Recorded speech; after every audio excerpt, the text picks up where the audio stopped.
Iakyat sa langit ang parehong kaluluwa at katawan ng ating mahal na ina.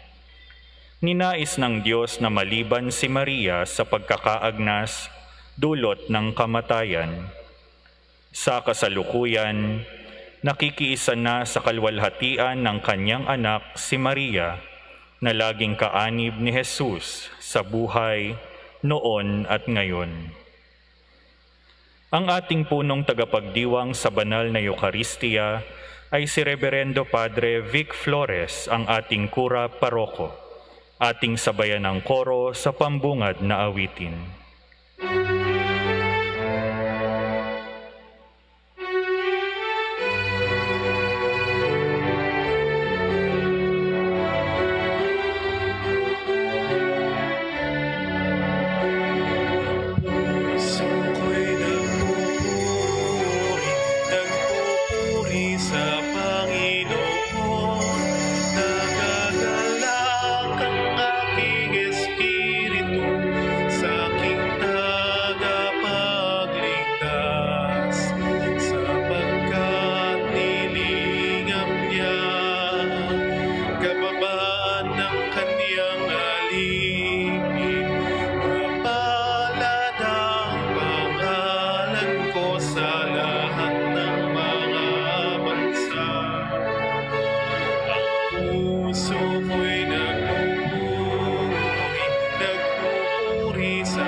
Sa ngalan ng Ama, ng Anak at ng Espiritu Santo. Amen.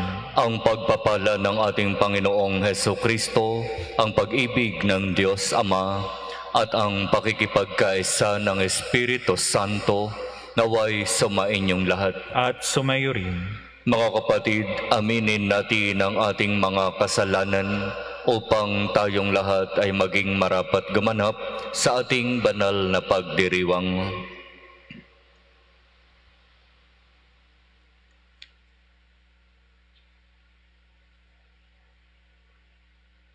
Inaamin ko sa makapangyarihang Diyos at sa inyo mga kapatid na lubha akong nagkasala sa isip, sa salita, sa gawa at sa aking pagkukulang.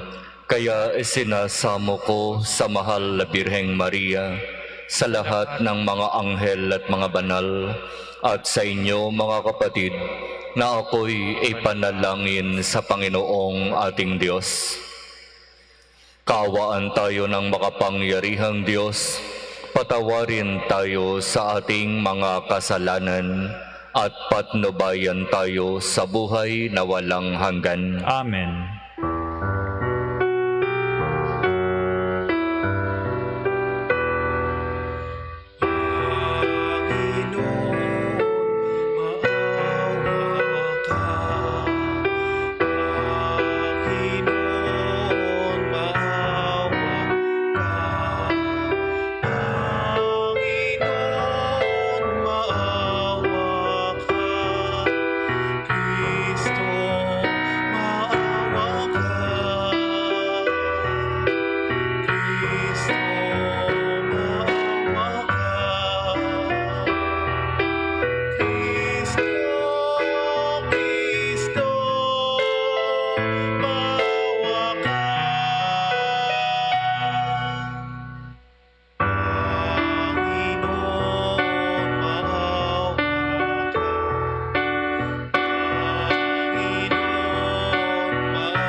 Papuri sa Diyos sa kaitaasan at sa lupa'y kapayapaan sa mga taong kinalulugdan niya. Pinupuri ka namin, dinarangal ka namin, sinasamba ka namin, ipinagbubunyi ka namin, pinasasalamatan ka namin dahil sa dakila mong angking kapurihan. Panginoong Diyos, Hari ng langit, Diyos amang makapangyarihan sa lahat, Panginoong Hesukristo, bugtong na anak, Panginoong Diyos, Kordero ng Diyos, anak ng Ama, Ikaw na nag-aalis ng mga kasalanan ng sanlibutan, maawa ka sa amin. Ikaw na nag-aalis ng mga kasalanan ng sanlibutan, tanggapin mo ang aming kahilingan. Ikaw na naluluklok sa kanan ng Ama, maawa ka sa amin. Sapagkat Ikaw lamang ang banal, Ikaw lamang ang Panginoon, Ikaw lamang, O Hesukristo, ang kataas-taasan, kasama ng Espiritu Santo, sa kadakilaan ng Diyos Ama. Amen. Manalangin tayo. Ama naming makapangyarihan, ang kalinis-linisang mahal na Birheng Ina ng anak mong mahal ay iyong iniakyat, taglay ang kaluluwa at katawan sa kalangitan. Sa pagsasalob namin ng mga bagay sa kaitaasan, pagindapatin mong kami makasalo sa kaluwalhatian ng Birheng Ina naming mahal, sa pamamagitan ni Hesukristo, kasama ng Espiritu Santo, magpa sa walang hanggan. Amen. Itinanyag ng aklat ng pahayag ang dakilaing pangitain tungkol sa isang babaeng dinamitan ng araw, nakadambana sa buwan at may 12 talang nakaputong sa kanyang ulo. Inilalarawan ng pangitaing ito ang kalwalhatian ni Maria sa langit. Pagbasa mula sa aklat ng pahayag. Nabuksan ang templo ng Diyos sa langit at nakita ang kaban ng tipan. Kasunod nito ay lumitaw sa langit ang isang kagila-gilalas na tanda, isang babaeng nararamta ng araw at nakatuntong sa buwan. Ang ulo niya ay may koronang binubuo ng 12 bituin. Malapit na siyang manganak, kaya't napasigaw siya sa matinding sakit at hirap. Isa pang tanda ang lumitaw sa langit, isang pulang dragon na napakalaki. Ito'y may 7 ulo at 10 sungay, at may korona ang bawat ulo. Sinaklot ng kanyang buntot ang 3 bahagi ng mga bituin sa langit at inihagis ang mga iyon sa lupa. Pagkatapos ay tumayo siya sa paanan ng babaeng malapit ng manganak upang lamunin ang sanggol sa sandaling ito'y isilang. At ang babae ay nagsilang ng sanggol na lalaki, ngunit may umagaw sa bata at dinala ito sa Diyos, sa kanyang trono. Ang sanggol na ito ang itinakdang maghahari sa lahat ng bansa sa pamamagitan ng kamay na bakal. Ang babae naman ay tumakas patungo sa ilang, sa isang dakong inihanda ng Diyos para sa kanya. At narinig ko ang isang malakas na tinig buhat sa langit na nagsasabi, "Dumating na ang pagliligtas ng Diyos. Ipinamalas na niya ang kanyang kapangyarihan bilang hari. Ipinamalas na ng Mesiyas ang kanyang karapatan." Ang salita ng Diyos. Salamat sa Diyos. Nasa kanan mo ang reyna, maningning sa ginto't ganda. Nasa kanan mo ang reyna, maningning sa ginto't ganda. Samantalang sa kanan mo nakatayo yaong reyna, palamuti gintong lantay sa damit na suot niya. Nasa kanan mo ang reyna, maningning sa ginto't ganda. O kabiyak nitong hari, ang payo ko'y ulinigin. Ang lahat mong kamag-anak at ang madla ay limutin. Nasa kanan mo ang reyna, maningning sa ginto't ganda. Sa taglay mong kagandahan, ang hari ay paibigin, Siya'y iyong Panginoon, marapat na iyong sundin. Nasa kanan mo ang reyna, maningning sa ginto't ganda. Sama-samang masasaya, ang lahat ay nagagalak, na pumasok sa palasyo at sa hari ay humarap. Nasa kanan mo ang reyna, maningning sa ginto't ganda. Sinasagisag ni Adan ang kamatayan dahil sa kasalanan, samantalang kinakatawan naman ni Hesukristo bilang ang huling Adan, ang kaligtasan sa pamamagitan ng pagkabuhay muli. Pagbasa mula sa unang sulat ni Apostol San Pablo sa mga taga-Korinto. Mga kapatid, si Kristo'y muling binuhay bilang katibayan na muling bubuhayin ang mga patay. Kung paanong dumating ang kamatayan sa pamamagitan ng isang tao, gayon din naman dumating din ang muling pagkabuhay sa pamamagitan ng isang tao. Sapagkat kung paanong mamamatay ang lahat dahil sa kanilang kaugnayan kay Adan, gayon din naman mabubuhay ang lahat dahil sa kanilang kaugnayan kay Kristo. Ngunit ang bawat isa'y sa kanya-kanyang takdang panahon. Si Kristo ang pinakauna sa lahat. Pagkatapos, ang mga kay Kristo sa panahon ng pagparito niya. At darating ang wakas, pagkatapos malupig ni Kristo ang lahat ng kaharian, pamahalaan at kapangyarihan, at ibibigay niya sa Diyos at Ama ang paghahari. Sapagkat si Kristo'y dapat maghari hanggang sa malupig niya at lubusang mapasuko ang kanyang mga kaaway. Ang kahuli-hulihang kaaway na kanyang pasusukuin ay ang kamatayan. Ganito ang sinasabi ng kasulatan: ang lahat ng bagay ay lubusang pinasuko sa kanya ng Diyos. Ang salita ng Diyos. Salamat sa Diyos. Magsitayo po ang lahat.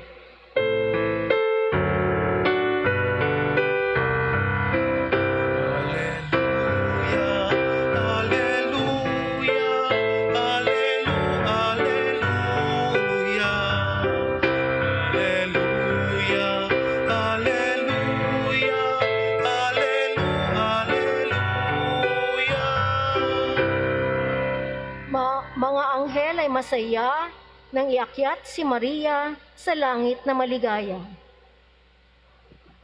Alleluia, alleluia, alleluia, alleluia, alleluia, alleluia, alleluia.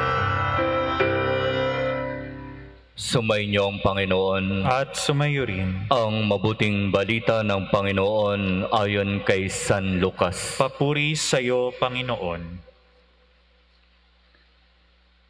Si Maria ay nagmamadaling pumunta sa isang bayan sa kaburulan ng Huda. Pagdating sa bahay ni Zacarias, binati niya si Elizabeth.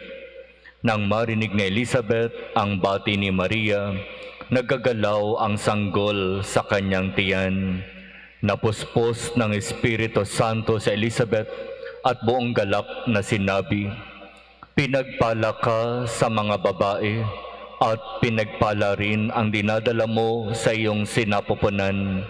Sino ako upang dalawin ang ina ng aking Panginoon? Sapagkat pagkarinig ko ng iyong bati, ay naggagalaw sa tuwa ang sanggol sa aking tiyan. Mapalad ka, sapagkat nanalig kang matutupad ang ipinasasabi sa iyo ng Panginoon." At sinabi ni Maria, "Ang puso ko'y nagpupuri sa Panginoon at nagagalak ang aking espiritu dahil sa Diyos na aking tagapagligtas, sapagkat nilingap niya ang kanyang abang alipin, at mula ngayon ako'y tatawaging mapalad ng lahat ng salin lahi, dahil sa mga dakilang bagay na ginawa sa akin ng makapangyarihan. Banal ang kanyang pangalan. Kinahahabagan niya ang mga may takot sa kanya sa lahat ng salit-salin lahi. Ipinakita niya ang lakas ng kanyang mga bisig. Pinangalat niya ang mga palalo ang isipan. Ibinagsak niya ang mga hari mula sa kanilang trono at itinaas ang mga nasa abang kalagayan. Binusog niya ng mabubuting bagay ang mga nagugutom at pinalayas niyang wala ni anuman ang mayayaman. Tinulungan niya ang kanyang bayang Israel bilang pagtupad sa pangako niya sa ating mga magulang, kay Abraham at sa kanyang lahi magpakailanman. Tumira si Maria kina Elizabeth ng may 3 buwan at saka umuwi. Ang mabuting balita ng Panginoon. Pinupuri ka namin, Panginoong Hesukristo. Magandang gabi po sa ating lahat, mga kapatid. Magandang gabi rin po, Father Vic. Ipinagdiriwang po natin ngayon ang dakilang kapistahan ng pag-aakyat kay Maria sa langit. Ito ay isang napakagandang biyaya na ipinagkaloob ng Diyos kay Maria. Kung siya ay ipinaglihi na walang anumang bahid ng kasalanan at ibinukod siya ng Diyos dito sa sitwasyon na ito ng pagkakasala. Dahil sa kanyang napakahalagang misyon, siya rin ay ibinukod ng Diyos sa pagkabulok dahil sa kamatayan. Nung siya'y natulog, ay iniakyat ang kanyang katawan at kaluluwa sa langit. Gantimpalang tinanggap ni Maria sa napakahalagang misyon na kanyang ginampanan, ang maging ina ng anak ng Diyos, ang maging ina ng tagapagligtas. Sa kwento ng buhay ni Maria, malinaw na sinasabi niya sa atin kung katulad niya, tayo rin ay magiging tapat sa pagsisikap na makasunod sa kalooban ng Diyos at magsikap na sundin ang kanyang mga kautusan. Tayo rin ay magkakamit ng nag-uumapaw na biyaya at pagpapala. Napakaganda nung narinig natin mula sa ikalawang pagbasa hango sa unang sulat ni Apostol San Pablo sa mga taga-Korinto. Dito sinasabi na tayong mga tao, dahil napapabilang tayo sa lahi sa angkan ni Adan, tayo ay nagkakamit ng tinatawag na kaparusahan dahil na rin sa pagkakasala ng unang tao. At ang kaparusahan na ito na ating dinananas ay ang pagkamatay. Lahat tayo mamamatay. Walang sino man dito sa atin ang magsasabi o makapagsasabi, hindi ako mamamatay. Alam natin na ang bunga ng pagkakasala ng unang tao ay kamatayan. Kaya nga 'di ba, sa binyag tayo ay binubuhusan ng tubig upang pagkalooban ng panibagong buhay ng ating Panginoon. Kung sa pagsilang sa atin, nagtataglay tayo ng tinatawag na kasalanang mana, sa tubig ng binyag tayo ay hinuhugasan, nililinis at binibigyan ng buhay. At ito ay sa pamamagitan ng ating Panginoong Hesus. Kaya nga dito sa ikalawang pagbasa sinasabi, kung sa pamamagitan ni Adan pumasok ang kasalanan at kamatayan sa buhay ng tao, sa pamamagitan din ni Jesus na ikalawang Adan, ang kaligtasan at muling pagkabuhay ay mararanasan at makakamit ng tao. Kaya kung uunawain nating mabuti ang sinasabing ito ni San Pablo sa kanyang sulat sa mga taga-Korinto, may malaki tayong pag-asang makakamit, may magandang patutunguhan ang ating mga pagtitiis at pagsasakripisyo katulad ng nangyari sa ating inang si Maria. Hindi nagtapos sa kawalan ang lahat ng kanyang naging sakripisyo. Hindi nagtapos sa kawalan ang mga pagtitiis na dinanas ni Maria habang nagsisikap siyang makasunod sa kalooban ng Diyos. Sa katapusan ng kanyang buhay, siya'y ginantimpalaan at ang kanyang katawang lupa iniakyat sa langit kasama ang kanyang kaluluwa. Kaya mga kapatid, sa dakilang kapistahang ito ng pag-aakyat kay Maria sa langit, hingin natin sa Diyos ang biyaya na katulad ni Maria, maging tapat din tayo sa pagsisikap na makasunod sa kalooban ng Diyos, na magsikap tayong magtiis ng hirap, ng sakit, ng mga sakripisyo, ng mga pagsubok. Sapagkat kung tayo ay magtitiis alang-alang kay Jesus, kung ang pagsunod natin ay mababalot ng maraming mga pagsubok dahil kay Jesus, ang lahat ay hindi mauuwi sa wala. Ipagkakaloob niya rin sa atin ang gantimpala. At ang gantimpalang ito ay buhay na walang hanggan. Kaya ito ang dapat na maging malinaw sa atin. Oo, tayo ay namamatay dahil na rin sa ito ang bunga ng pagkakasala ng unang tao. Bahagi na yan ng ating pagkatao. Bahagi na yan ng ating buhay. Pero ang Diyos, hindi niya hahayaan na manatili tayo sa kalagayan ng kamatayan. Kaya nga si Jesus ay kanyang isinugo upang bigyang buhay tayo, upang bigyang kaligtasan tayo. At kung mananatili tayong nananalig at kumikilala sa Kanya, kahit tayo'y mamatay, ipagkakaloob niya sa atin ang buhay. Iyan ang magandang balita para sa ating lahat. Iyan yung dapat nating panghawakan.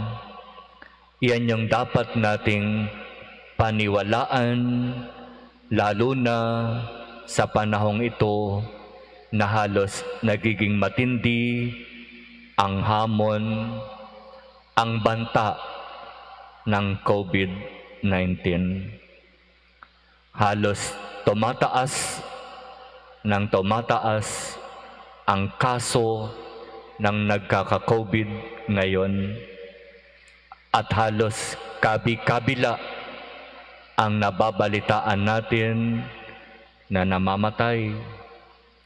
Dito lang sa ating parokya, ilang mga mahal sa buhay ng ating mga kasamang naglilingkod ang sa kasamaang palad binawian ng buhay. Nakakalungkot, parang napakahirap tanggapin. Sa ganitong sitwasyon lamang pala magtatapos ang buhay. Pero kung panghahawakan natin ang salita ng Diyos, kung babalikan natin ang naging buhay ng ating inang si Maria, talagang ang sinasabi ng ating Panginoon sa mga nananalig at nagtitiwala sa Kanya, hindi magtatapos ang lahat sa kamatayan. Na kung tunay tayong mananalig at magtitiwala sa Kanya, dumating man sa atin o sa ating mga mahal sa buhay ang kamatayan, ito ay magiging panimula lamang ng panibagong buhay, sapagkat ipagkakaloob ni Jesus ang buhay na walang hanggan. Kaya sa pagkakataon na ito, hingin natin sa Diyos ang espesyal na biyaya para sa mga mahal sa buhay ng mga kasama nating naglilingkod dito sa parokya na yumao. Panginoong Jesus, ang mga mahal sa buhay ng mga kapatid at kasama naming naglilingkod sa parokya na pumanaw ay iyon nawang kaawaan, kahabagan, at tanggapin sa iyong kaharian sa langit. Anuman ang naging kanilang mga pagkukulang o pagkakasala na nagawa nila nung sila'y nabubuhay, sa tulong nawa ng aming mga panalangin, ito sana'y iyong mapatawad at sila'y tunay na kahabagan at kaawaan at pagkalooban ng biyaya na buhay na walang hanggan. Huwag nating hayaan, mga kapatid, na magtapos ang lahat sa atin sa kapahamakan, sa kamatayan.